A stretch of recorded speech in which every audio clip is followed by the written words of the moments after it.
भय प्रगट कृपाला दीन दयाला कौसल्या हितकारी हर्षित महतारी मुनि मनहारी अद्भुत रूप विचारी लोचन अभिरामा तनु घन श्यामा निज आयुध भुज चारी भूषण वनमाला नयन विशाला शोभा सिंधु खरारी। अर्थात दीनों पर दया करने वाले कौशल्या जी के हितकारी कृपालु प्रभु प्रकट हुए।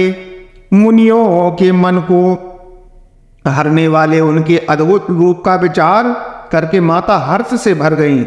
नेत्रों को आनंद देने वाला मेघ के समान श्याम शरीर था। चारों भुजाओं में अपने खास आयुध धारण किए हुए थे। दिव्य आभूषण और वनमाला पहने थे। बड़े बड़े नेत्र थे। इस प्रकार शोभा के समुद्र और खर राक्षस को मारने वाले भगवान प्रकट हुए।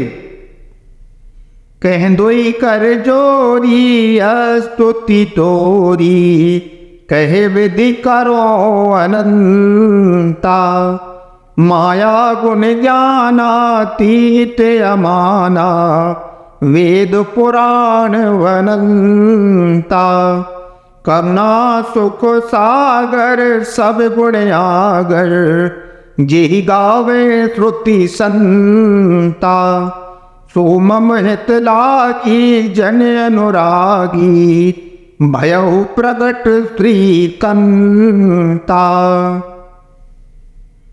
दोनों हाथ जोड़कर माता कहने लगी, हे अनंत, मैं किस प्रकार तुम्हारी स्तुति करूं। वेद और पुराण तुमको माया गुण और ज्ञान से परे और परिमाण रहित बतलाते हैं।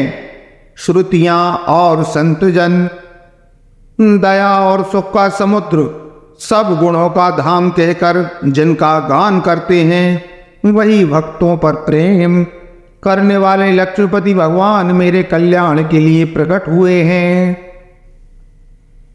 ब्रह्मांड निकाया निर्मिति माया रोम रोम प्रतिवेद कहें मम्योर सोवासी यह उपहासी सुनत धीर मति थिर न रहे।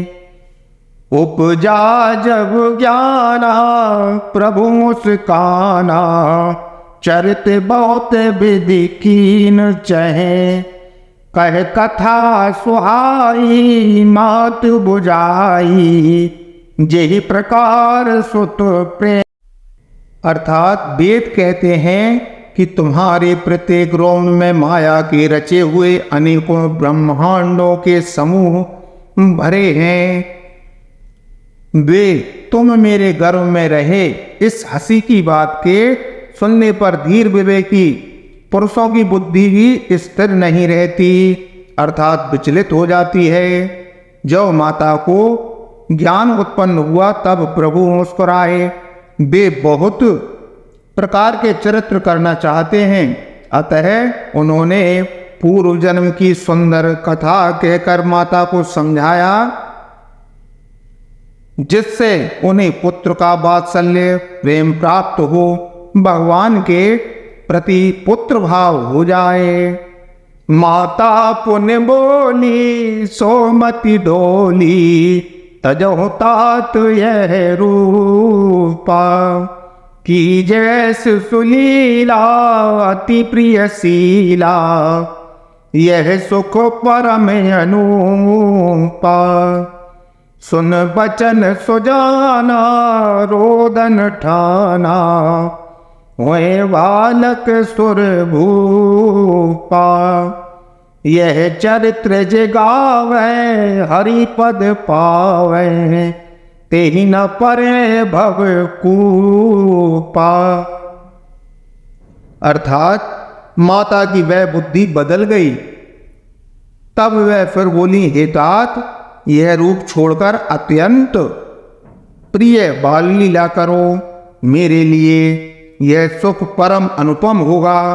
माता का यह वचन सुनकर देवताओं के स्वामी सुजान भगवान ने बालक रूप होकर रोना शुरू कर दिया। तुलसीदास जी कहते हैं जो इस चरित्र का गान करते हैं वे श्री हरि का पद पाते हैं और फिर संसार रूपी कूप में नहीं गिरते। विप्रधैन सुर संत लीन मनुज अवतार, निज इच्छा निर्मित तनु माया गुण गोपार।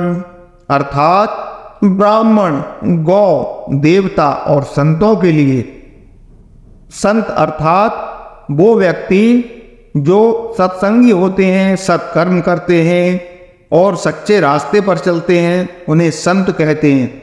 उन सबके लिए भगवान ने मनुष्य का अवतार लिया। वे अज्ञानमयी मलिना माया और उसके गुण सत रज तम और बाहरी तथा भीतरी इंद्रियों से परे हैं। उनका दिव्य शरीर अपनी इच्छाओं से ही बना है। किसी कर्म बंधन से परवश होकर त्रिगुणात्मक भौतिक पदार्थों के द्वारा नहीं बना। जय जय सीताराम, श्री सीताराम हनुमान हरि की जय होवे।